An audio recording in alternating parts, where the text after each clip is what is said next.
Ketua Umum PSI Kaisang Pangarep kerap bersafari politik usai menjadi Ketua Umum PSI. Apakah kegiatan Ketum PSI itu akan berujung pada dukungan Pilpres 2024? Untuk membahasnya telah bergabung bersama kami anggota Dewan Pembina PSI Isyana Bagus Oka dan pakar komunikasi politik Gun Gun Herianto.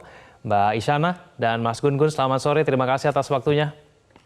Selamat sore Mas Egan, Mbak Isyana. Ya, saya langsung ke Mbak Isyana. Mbak Isyana, sebetulnya nasihat-nasihat politik apa sebetulnya sedang dicari oleh PSI ketika melakukan pertemuan dengan dua organisasi Islam terbesar di Indonesia ini? Ya, mohon maaf Mbak Isyana, tampaknya masih di-mute, boleh di-unmute suaranya? Oke, maaf suaranya tadi masih di-unmute. Ya, Mas Egan, silakan, memang seperti yang tadi sudah disampaikan oleh Mas Ketum, Mas Kaisang, kami sebagai partai politik yang mayoritas adalah anak-anak muda, ingin bersilaturahmi dan mencari nasihat dari berbagai pihak.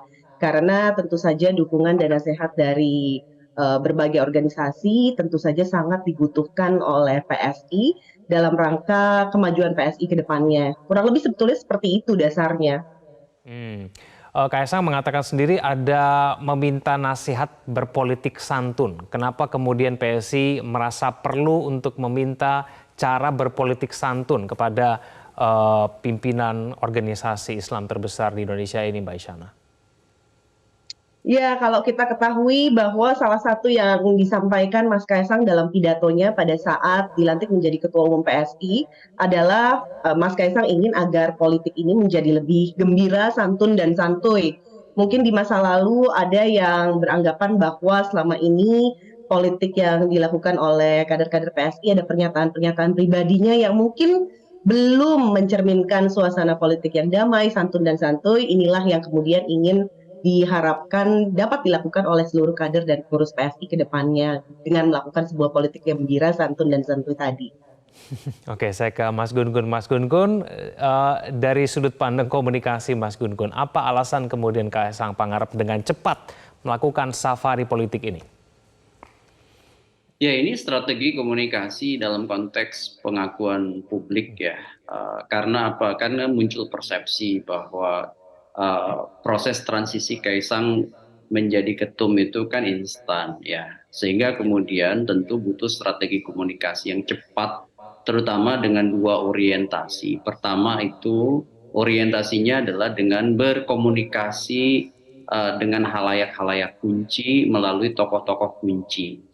Dalam konteks ini sebut aja misalnya PBNU, Muhammadiyah, kemudian juga tentu komunitas agama-agama lain. Ini bentuk dari bacaan peta politik nasional bahwa itu tentu menentukan di tengah masyarakat ya. Kemudian yang kedua, orientasinya adalah pada kekuatan real politik ya. Sebut aja misalnya bertemu dengan PDI Perjuangan dan mungkin juga akan ketemu dengan jangkar-jangkar politik lainnya begitu. Ini tentu orientasinya menurut saya sangat penting bagi Kaisang sebagai sekarang nahkoda PSI ya, sekaligus juga ini merupakan transisi pola komunikasi politik PSI ya, jangka pendek dan jangka panjang. Jangka pendeknya tentu menyangkut kontestasi elektoral 2024, jangka panjangnya tentu bagaimanapun kan PSI itu bertransformasi ya, tentu berkeinginan menjadi salah satu partai yang terus membesar. Dan ujian terbesarnya adalah di 2024, apakah kemudian misalnya kepemimpinan Kaisang yang kemudian memunculkan skeptisme pada sebagian banyak orang itu terjawab dengan misalnya lolosnya PSI melampaui misalnya yang disebut dan parliamentary threshold atau tidak di 2024 besok. Apakah kemudian kunjungan kepada dua organisasi Islam terbesar ini bisa memberikan insentif elektoral kepada PSI, Mas Gun Gun? Kalau saya lihat tidak secara langsung bicara soal insentif elektoral ya, tapi lebih pada sekarang ini membangun trust ya. Trust terutama pada sosok kepemimpinan Kaisang terlebih dahulu. Kalau saya lihat begitu ya. Konteksnya ini kan sekarang jangka pendeknya itu adalah bagaimana misalnya Kaisang itu bisa diterima dalam persepsi publik bahwa ya, dia menjadi satu di antara elit yang memimpin partai politik sebagai entitas publik gitu ya. Nah, skeptisme yang kemarin muncul ya pada saat misalnya Kaisang dengan cepat ya mengambil nahkoda PSI itu kan butuh yang disebut dengan komunikasi yang menjawab kira-kira ya keheranan atau menjawab skeptisme publik itu, dan langkah cepat itu menurut saya salah satunya adalah mengeliminir ya persepsi negatif ya dengan memunculkan tone positif. Caranya bertemu dengan khalayak-khalayak kunci yang tentu ya menjadi opinion maker, opinion leader di tengah masyarakat, begitu Mas Ega. Oke, Mbak Shana, betul demikian? Apakah memang langkah-langkah yang dilakukan oleh Kaisang Pangarep ini untuk menjawab bahwa Kaisang terlalu cepat untuk menjadi ketua umum partai politik? Sebetulnya yang dilakukan saat ini adalah menjalin dengan silaturahmi dengan berbagai pihak. Seperti yang diketahui setelah dilantik Senin pekan lalu, sudah ada banyak komunitas-komunitas maupun terutama relawan-relawan yang ditemui. Ini merupakan salah satu cara untuk PSI bisa bertemu langsung dan berkomunikasi dengan berbagai organ-organ relawan. Salah satunya karena seperti yang sudah disampaikan juga oleh Mas Kaisang, bahwa dinamika politik itu tidak hanya oleh partai politik, tapi kalau kita lihat di pemilu yang lalu, organ-organ relawan juga memegang peran yang sangat penting. Oleh karena itu, kita lihat bahwa silaturahmi tengah dibangun untuk membuka komunikasi, berdialog, dan tentu saja untuk meminta nasihat, masukan untuk kebaikan PSI ke depannya.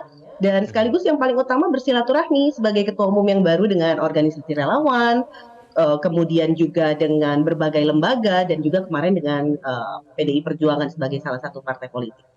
Ya, Mbak Shana, ada alasan khusus kenapa kemudian Kaisang Pangarep memilih untuk mendahulukan silaturahmi dengan kedua organisasi Islam terbesar ini dibandingkan kemudian melakukan silaturahmi dengan ketua umum partai politik lain selain PDIP? Sebetulnya ini masalah terkait teknis penjadwalan saja ya Mas Egan, karena kalau kita lihat jadwal kan sangat padat juga. Jadi memang tergantung saja bagaimana siapa-siapa saja yang memiliki jadwal dan kesesuaian waktu dengan jadwal yang kami miliki juga. Jadi timbal balik ya, seperti kalau misalnya Mas Egan sedang ingin ketemu dengan temannya gitu ya, pasti akan lihat dulu hari ini Mas Egan lagi siaran nggak nih. Kemudian oke, ternyata temannya punya pekerjaan lain yang harus dilakukan sehingga waktunya belum ketemu. Jadi sebetulnya tentang siapa yang ditemui terlebih dahulu, organisasi politik ataupun organisasi keagamaan yang ditemui terlebih dahulu itu sangat terkait dengan penjadwalan. Tapi kalau seperti yang juga disampaikan oleh Mas Kaisang kemarin, kenapa kemudian PDI Perjuangan menjadi partai politik yang pertama ditemui oleh PSI setelah Mas Kaisang menjabat sebagai ketua umum adalah karena salah satunya adalah PDI Perjuangan kita ketahui sebagai pemenang pemilu di tahun 2019 hingga dirasa pas. Apalagi juga pertemuan berlangsung layaknya kakak adik untuk mencairkan suasana antara kedua partai. Baik, apakah betul memang tidak ada pembahasan capres-capres dalam pertemuan dan silaturahmi ini? Kita akan bahas itu saja. Pemirsa jangan kemana-mana, kami akan kembali. Jelajahi cara baru mendapatkan informasi. Download Metro TV Extend sekarang.